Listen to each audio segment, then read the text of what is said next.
शांति के बाद अब इकोनॉमी में एक्शन दिख रहा है। रिजर्व बैंक ऑफ इंडिया ने जिसने ब्याज दर बहुत समय तक रोके रखा, अब वो बढ़ाना शुरू कर रही है। और आरबीआई के इस कदम के बाद हम देख रहे हैं कि कर्ज की मांग अब बाजार में आ रही है। और इस कर्ज की मांग को पूरा करने के लिए तमाम बैंक्स जो हैं अपने फंड्स कैसे इकट्ठा करेंगे। जब वो फिक्स डिपॉजिट में लोग निवेश करेंगे तो उनके ब्याज को बढ़ाएंगे तो ज्यादा लोग आएंगे, उन्हें पैसे देंगे और वो इससे कर्ज का इस्तेमाल करेंगे। लेकिन इन सब के बीच में कॉर्पोरेट एफडीज जो हैं वो जब सर उठा रहे हैं तो दिख रहा है कि वहां आपको कंपनियों की इन निजी एफडीज में ज्यादा ब्याज मिल रहा है। तो बैंक के मुकाबले ये आपको ज्यादा ब्याज कैसे दे सकते हैं और इनमें क्या आपको निवेश करना चाहिए? ज्यादा रिटर्न तो है लेकिन क्या ज्यादा रिस्क भी है यहाँ पर? तो आज इन्हीं सब पर बात करने के लिए मेरे साथ जुड़ रहे हैं खास मेहमान हर्षवर्धन रूंगटा हैं, सीएफपी हैं, रूंगटा सिक्योरिटी से जुड़े हुए हैं। थैंक यू सो मच हर्ष, आज आपने वक्त निकाला मनी 9 के लिए। सबसे पहले तो मुझे ये पूरा मैथमेटिक्स समझाइए कि जब बैंक्स में अभी एफडी के अगर हम रेट देख रहे हैं बढ़ाते बढ़ाते भी 5.5 से 6.5% के आसपास है, लेकिन ये जो कॉर्पोरेट एफडीज हैं ये आपको आराम से 8% के आसपास पहुंच गई हैं। सीनियर सिटीजन के लिए उससे भी ज्यादा हैं। तो ऐसा कैसे है कि ये कंपनियां आपको ज्यादा ब्याज दे देती हैं बैंक्स के मुकाबले? प्रियंका, हम अगर कॉर्पोरेट एफडी और बैंक एफडी की कंपैरिजन करें तो उसमें समझना होगा कि सोर्सेस ऑफ फंड्स क्या है, सिक्योरिटी क्या है और डिप्लॉयमेंट कैसे होता है। तो बैंक्स के मान लीजिए बैंक फंड रेज कैसे करती हैं। एक है उन्हें आरबीआई से भी पैसे ले सकती हैं, वो उनके बाद कासा जो करंट एंड सेविंग्स अकाउंट के जो डिपॉजिट्स होते हैं वो यूज कर सकते हैं और फिर उनको जो फिक्स डिपॉजिट से पैसे रेज करते हैं। तो ये इनकी सोर्स ऑफ इनकम है और सोर्स ऑफ रेजिंग फंड्स है। अगर हम कॉर्पोरेट एफडी की बात करें तो कंपनीज जो पैसा रेज करती है, मान लीजिए हाउसिंग फाइनेंस कंपनीज है, नॉन बैंकिंग फाइनेंशियल कंपनीज है, इनका जो बिजनेस है वो बोरोइंग एंड लेंडिंग का ही है। तो ये जब पैसे रेज करना चाहती हैं, इन्हें जो फंडिंग मिलती है वो है, मान लीजिए बैंक से भी रेज करते हैं, ये नॉन कन्वर्टेबल डिबेंचर इशू करते हैं जो बॉन्ड ही हो गए इन शॉर्ट, और ये कॉर्पोरेट एफडी के रूप में भी पैसे रेज करते हैं। तो एक कंपनी की क्रेडिट वर्दीनेस, कंपनी की रेप्यूटेशन, ये सब चीज को डिफाइन करता है कि उनको फंड्स किस रेट पे वो रेज कर सकेंगे। तो मान लीजिए एक कंपनी है, एक कॉर्पोरेट है जो फंड्स रेज करने की कोशिश कर रही है और उनकी क्रेडिट रेटिंग लोअर है, AAA नहीं है या BB है या B- है, तो ये डिफाइन करता है कि कितनी स्टेबल है, कितनी क्रेडिट वर्दी है, तो उन्हें ब्याज कितना ज्यादा देना है। तो these are primarily the differences. जब आप देखेंगे कॉर्पोरेट को पैसे रेज करने और उनकी अगर क्रेडिट ऑफटेक है तो उन्हें ब्याज थोड़ा ज्यादा देना पड़ेगा एज कम्पेयर टू बैंक, क्योंकि बैंक में multiple sources of raising money के ऑप्शन रहते हैं। ओके, तो आपने एक अभी बात की इनकी क्रेडिट रेटिंग, इनकी स्टेबिलिटी। तो क्या ये एक ज़रूरी फैक्टर होता है कि अगर कोई कॉर्पोरेट एफडी में निवेश कर रहा है तो इस पर ध्यान देना सबसे प्राइमरी होगा? और कैसे समझें इन रेटिंग्स को, कहाँ देखें, कहाँ पता करें इन रेटिंग्स के बारे में? जी हाँ प्रियंका, एक्चुअली अगर आप कोई फिक्स कंपनी डिपॉजिट करने की सोच रहे हैं, कोई भी इन्वेस्टर अगर सोच रहा है तो थोड़ी आपको रिसर्च करनी होगी। मतलब इतना सिंपल नहीं है कि आप कोई भी सिर्फ ब्याज रेट को देख के अपने पैसे लगाएं, बिकॉज वो काफी रिस्की हो सकता है। आप पहली बात आपको क्या करनी है, जब आप कोई भी कंपनी की एफडी करने की सोचते हैं तो उस कंपनी की बिजनेस को थोड़ा सा समझ लीजिए कि कंपनी आपसे वो पैसे लेके करने क्या वाली है। तो अगर एक हाउसिंग फाइनेंस कंपनी है मान लीजिए, तो आपसे पैसा लेती है at a particular rate of interest और वो आगे हाउसिंग लोन्स डिस्पर्स करती है। सो एचडीएफसी लिमिटेड हो गया मान लीजिए, ये हाउसिंग फाइनेंस कंपनी है। ये पैसे बोरोवर जो डिपॉजिटर से लेती है और ये पैसे वो आगे होम लोन के रूप में आगे देती है। अब आपको क्या देखना है कि एचडीएफसी है तो ऑब्वियसली नाम सबको पता है, लेकिन ये एक एग्जांपल के रूप में दे रहा हूँ ताकि आप दूसरी कंपनी के भी डिटेल में जा सकते हैं। तो आपको एक देखना है कि कंपनी की ब्रांड वैल्यू क्या है। ये इसमें आपको एचडीएफसी लिमिटेड के मान लीजिए आपको वो चिंता नहीं होती, लेकिन अगर कोई और कंपनी होगी तो आपको उसके बारे में सोचना होगा। आपको प्रॉफिटेबिलिटी देखनी होगी, क्योंकि अल्टीमेटली कोई भी कंपनी आपको जब इंटरेस्ट देगी तो अपने प्रॉफिटेबल होगा तो देगी, right? I mean eventually they have to be profitable. तो प्रॉफिटेबिलिटी देखिए, आप उनकी क्रेडिट रेटिंग देखिए। तो जो आपका सवाल है क्रेडिट रेटिंग को लेके, उसमें हम थोड़ी और डिटेल में बात कर सकते हैं, क्योंकि वो एक सिंगल पॉइंट, एक फॉर्म होता है जो एक इन्वेस्टर देख के उन्हें बाकी चीजों के बारे में समझ में आता है। ओके, तो मतलब सिर्फ क्रेडिट रेटिंग नहीं देखना, आपको कंपनी की साख देखनी है, कंपनी का की प्रेजेंस देखनी है कैसी है। क्योंकि पास्ट में हमने ये भी देखा है हर्ष कि कई ऐसी कंपनियां थी जो कॉर्पोरेट एफडी लेकर आई, बहुत मोटा ब्याज दे रही थी और फिर रातों रात गायब हो गई। तो मुझे लगता है अधिक रिटर्न यानी अधिक रिस्क भी है क्या कॉर्पोरेट एफडी में? कौन से वो रिस्क हैं जिनसे आप आगाह करना चाहेंगे उन लोगों को जिन्हें कॉर्पोरेट एफडी का ये ज़्यादा ब्याज जो है अट्रैक्ट कर रहा होगा? Absolutely right Priyanka. इनफैक्ट ये बहुत जरूरी है ये समझना कि अगर कोई भी कंपनी है जो आपको ब्याज ज्यादा दे रही, मान लीजिए आप एक बैंक की एफडी का एक बेंचमार्क बना लें कि बैंक से अगर आपको आज की तारीख में एफडी ब्याज मिलना है तो मान लीजिए 6.5% के आसपास है। अगर एक कोई और कॉर्पोरेट है जो आपको मान लीजिए 7.5% दे रहा है, तो डेफिनेटली उसमें बैंक से थोड़ा ज्यादा इंक्रीमेंटल रिस्क है। अब वो हो सकता है लिक्विडिटी को लेके हो, क्योंकि एफडी कंपनी एफडीज में आप लिक्विडेट बीच में नहीं कर सकते अनलेस कोई कॉर्पोरेट आपको अलाउ करे। दूसरी बात ये होगी कि अगर एक और कॉर्पोरेट है जो 7.5 नहीं लेकिन वो आपको 9% इंटरेस्ट दे रहा है, तो ये क्लियर इंडिकेशन है कि जब आपको ज्यादा ब्याज ऑफर किया जा रहा है मतलब उसमें रिस्क ज्यादा है।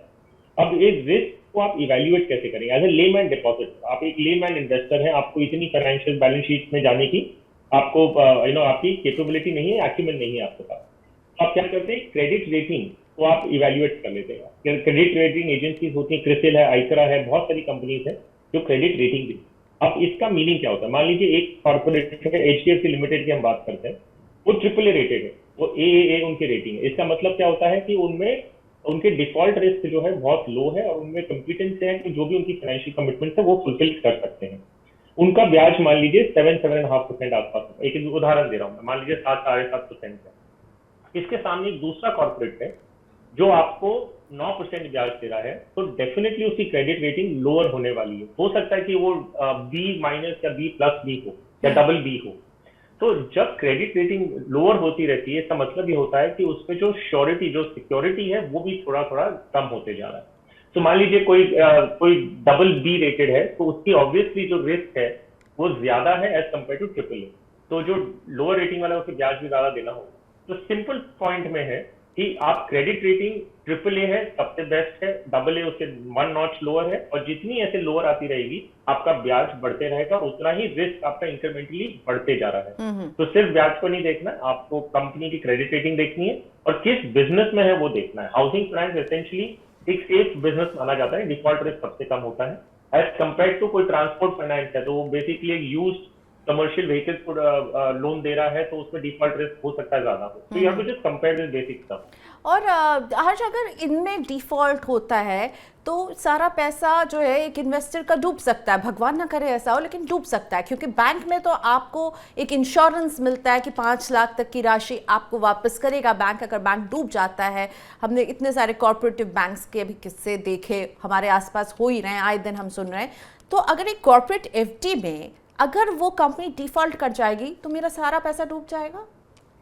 जी हाँ, absolutely right. That is why आप बहुत केयरफुल होना है, बहुत कि किस कंपनी को आप दे रहे हैं वो बहुत जरूरी है। सिर्फ ब्याज दर इंपॉर्टेंट नहीं है। लोग अक्सर ये गलती करते हैं कि ब्याज जो ज्यादा दे रहा है उसके तो चले उनको पैसे दे देते हैं, लेकिन वही एक स्टार्टिंग पॉइंट ऑफ प्रॉब्लम चालू होता है। राइट। उसमें आपको समझना डिफॉल्ट रिस्क बहुत ज्यादा है, और अगर डिफॉल्ट होता है तो फिर आपके पास, आप अगर देख लें तो कंज्यूमर कोर्ट्स में बहुत सारे केसेस पेंडिंग पड़े हैं, ये डिफॉल्ट के जो कॉर्पोरेट एफडी की डिफॉल्ट है, बहुत सारे केसेस पेंडिंग पड़े हैं। तो ये चीज को आपको ध्यान देना है कि आपका अगर कॉर्पोरेट एफडी में पैसा डूबता है तो आपको कोई इंश्योरेंस नहीं है 5 लाख रुपए का, तो डिपॉजिट इंश्योरेंस कॉर्पोरेट एफडी से लागू नहीं होता है।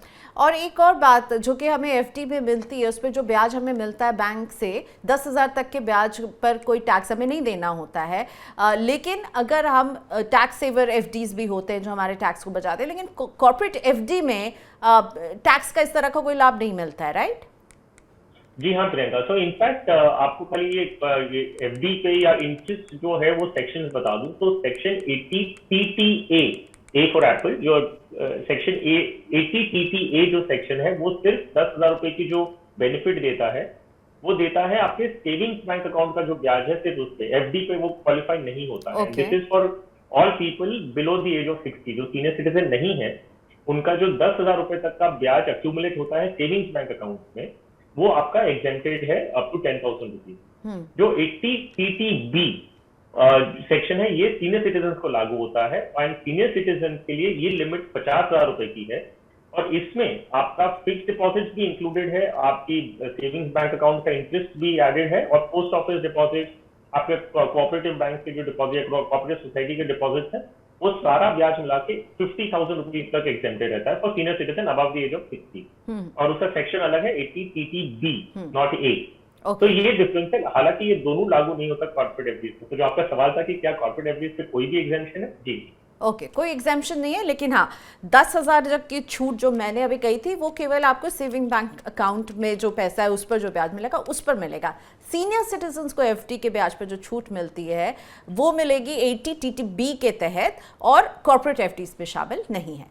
अच्छा, अपने निवेश के पोर्टफोलियो में अगर हम निवेश करना चाहते हैं एक एफडी जैसे ही एसेट में, एक फिक्स्ड इनकम वाले एसेट में, जहां थोड़ी ज़्यादा सेफ्टी लोगों को लगती है, रिस्क कम होता है, ऐसे में हर्ष आप कहाँ निवेश करने की सलाह देते हैं? अगर मेरे पास आज 50,000 रुपये हैं, मैं इसे निवेश करना चाहती हूँ, मुझे लगता है कि एफडी सेफ है, सुरक्षित है, अपना थोड़ा कम ब्याज मिलेगा पर मिलेगा मुझको, तो वैसे ही फिक्स्ड इनकम के कौन से वो विकल्प हो सकते हैं जहाँ मैं निवेश कर सकती हूँ एक लमसम अमाउंट अभी?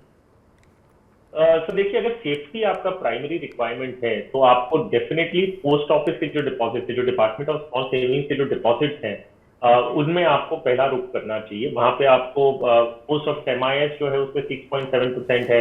अगर आप सीनियर सिटीजन हैं तो आपके पास सीनियर सिटीजन सेविंग स्कीम है जिसमें आप अभी 7.6% का ब्याज मिल रहा है।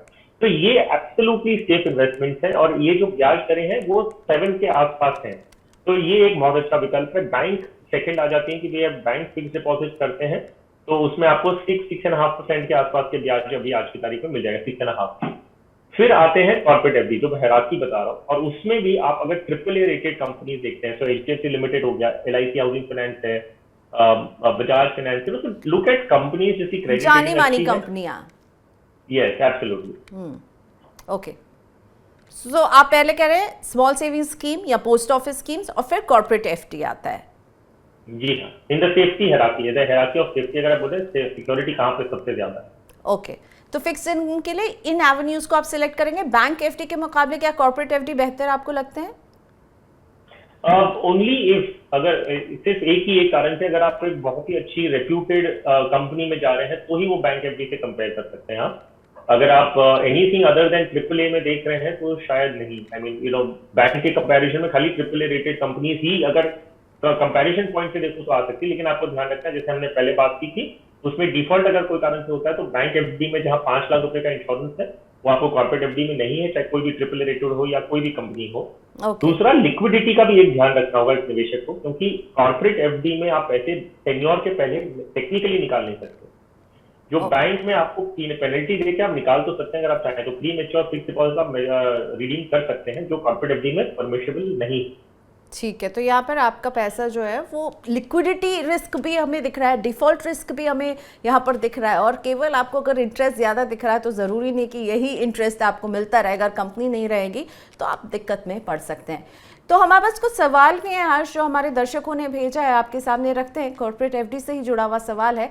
पहला सवाल हमारे पास आया हुआ है, नाम ही काट दिया तुम लोगों ने उनका, अमित गोयल, साल लिखा हुआ है, उसका नाम ही नहीं दिया हुआ था। मैं फिर से पढ़ रही हूँ, यहाँ से पढ़ रही हूँ, सवाल से पढ़ती हूँ, ठीक है।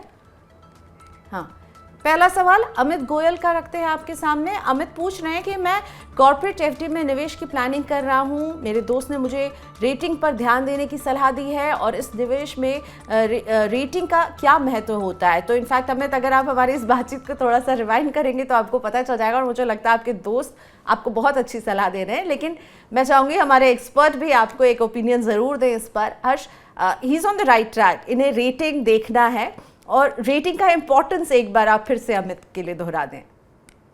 जी हाँ प्रियंका, तो पहली बात आपको रेटिंग, क्योंकि वो एक पैरामीटर है जो वहां से आपको पूरी हिस्ट्री मिल जाएगी। तो अगर एक कंपनी की AAA रेटिंग है, और एक नहीं 2 एजेंसीज ने अगर उन्हें AAA रेटिंग दी है, तो आपको ये श्योरिटी होती है कि कंपनी की जो फाइनेंशियल कमिटमेंट है वो इजिली मीट कर सकते हैं, और डिफॉल्ट रिस्क सबसे ज्यादा कम। अगर आप AA पे आते हैं तो AA एक नॉच लोअर है, विच इज ऑलमोस्ट सारे पैरामीटर सेम है, लेकिन AAA नहीं मिला मान लीजिए। अगर बी में जाते हैं तब आपको थोड़ा सतर्क हो जाना है कि रेटिंग मान लीजिए बी पॉजिटिव है या बी डबल बी है या ट्रिपल बी है, तो up to triple B minus, B minus तक ये इन्वेस्टेबल ग्रेड तक माना जाता है कि मतलब यहाँ पे आप इन्वेस्ट कर सकते हैं, लेकिन रिस्क बढ़ते जा रहा है जो ट्रिपल ए से कंपेरेबल ट्रिपल बी में हो गया। सी एंड डी तो आपको जाना ही नहीं है, तो any company which is rated C तो शायद पैसा रेज ही नहीं करेगी क्योंकि उन्हें पैसे मिलने ही नहीं है। और जितनी हायर ब्याज मिल रहा है मोस्ट सर्टेनली आपको देखना होगा कि रेटिंग थोड़ी लोअर रहेगी। तो यस, आप अगर कॉर्पोरेट एफडी करना चाहते हो रेटिंग पे ध्यान जरूर दें, और जो पैसे रेज कर रहा है, जो डिपॉजिट ले रहा है, वो आपको पहले सामने से उनके एप्लीकेशन फॉर्म पे ही बताएगा कि उनकी रेटिंग क्या है। दूसरी चीज आपको ध्यान रखनी है, मैं फिर से बता रहा हूँ कि लिक्विडिटी एक रिस्क है जो कॉर्पोरेट एफडीज में आप प्री मैच्योर, मान लीजिए आपने 5 साल की एफडी की है और आप पहले निकालना चाहते हैं तो आपको शायद पैसे निकालने नहीं दिया जाएगा। जो बैंक एफडी में आपको ये सुविधा होती है कि प्री मैच्योर पेनल्टी देके आप पैसे निकाल तो सकते हैं। एक तरफ आप लिखिए ब्याज और दूसरी तरफ लिखिए रेटिंग, तो आप देखेंगे दोनों में इन्वर्स रिलेशनशिप है, यानी कि अगर रेटिंग जो है वो कम होती जाएगी वो ज़्यादा ब्याज आपको दे रहे होंगे, और अगर रेटिंग बढ़ रही है तो वो आपको शायद उतना ऊंचा ब्याज नहीं दे रहे होंगे। लेकिन बहुत इंपॉर्टेंट हो जाता है कि आप कंपनी के हेल्थ को पहचान कर ही उसे अपना पैसा दें। जितेंद्र भारद्वाज का अगला सवाल लेकर आते हैं। जितेंद्र ने हमें बताया है कि ज़मीन इन्होंने बेची है और मुआवजे के रूप में इन्हें 50 लाख रुपए मिले हैं, और बिना जोखिम के इस पैसे को मुझे कहाँ निवेश करना चाहिए ताकि आकर्षक रिटर्न मिल सके। 50 लाख रुपए का एक लमसम निवेश करना चाह रहे हैं जितेंद्र, क्या सलाह देंगे आप इन्हें? ओके, सो प्रियंका, पहली बात तो इन्हें क्लैरिफाई करना होगा कि मुझे सेफ्टी चाहिए और आकर्षक रिटर्न चाहिए, दोनों नहीं होता। तो या तो आपको सेफ्टी मिलेगी और लोअर रिटर्न मिलेगा, और या तो आपको सेफ्टी को कॉम्प्रोमाइज करके अट्रैक्टिव रिटर्न मिलना होगा। तो कहीं भी आपको ज्यादा रिटर्न चाहिए, इंक्रीमेंटली थोड़ा रिस्क लेना होगा। तो इन्हें सेफ्टी पे अगर मैं ध्यान दूं, क्योंकि लमसम अमाउंट है, बड़ा अमाउंट है, आई एम श्योर वो सेफ्टी को ध्यान देंगे। तो जैसे मैंने कहा कि पोस्ट ऑफिस की जो टाइम डिपॉजिट है, मंथली इनकम स्कीम्स है, अगर कोई सीनियर सिटीजन के घर में है जो 60 प्लस है तो उनके नाम पे सीनियर सिटीजन सेविंग स्कीम में आप इन्वेस्ट कर सकते हैं। तो ये सारे ऑप्शंस तो पहले एग्जॉस्ट कर लीजिए आप। फिर बैंक एफडीज की तरफ आइए, जो नेशनलाइज या प्राइवेट बड़ी बैंक है उनकी तरफ ध्यान दें। तो ये सेफ्टी वाइज हो गया। अगर आप थोड़ा सा हिस्सा इसका 10% या 15% आप करना चाहें तो triple A rated corporate FDs में आप करें, जिसमें लिक्विडिटी जैसे मैंने कहा कि रिस्ट्रिक्टेड रहेगी, लेकिन आप क्योंकि 10% ही डाल रहे हैं तो लिक्विडिटी की शायद इतनी जरूरत आपको ना पड़े। तो उसमें आपको आधा परसेंटेज पॉइंट, 50 बेसिस पॉइंट या थोड़ा ज्यादा ब्याज आपको मिलने की गुंजाइश बन जाती है। लेकिन triple A rated companies, branded companies जो HDFC, Bajaj, Mahindra finance, LIC housing finance, ऐसी कोई कंपनी ही लगाएं जिनमें आपको डिफॉल्ट रिस्क की एश्योरेंस हो कि भाई ये कंपनी डिफॉल्ट शायद नहीं करे। तो ऐसे में आप अगर पैसे लगाएंगे तो सेफ्टी का ध्यान रखते हुए आपको ऑप्शंस मिलेंगे। अगर आप target maturity fund, mutual fund की तरफ जा रहे हैं तो वो एक अलग टॉपिक है, क्योंकि हम फिक्स डिपॉजिट में वो एरियाज को टच नहीं कर रहा। Okay, fine, thank you so much, point taken. आपने एकदम फिक्स डिपॉजिट पर बहुत क्लैरिटी दी आज हमें हर्ष, थैंक यू सो मच। आपने वक्त भी निकाला Money9 के लिए। फिर मुलाकात होगी, आज के लिए धन्यवाद आपका।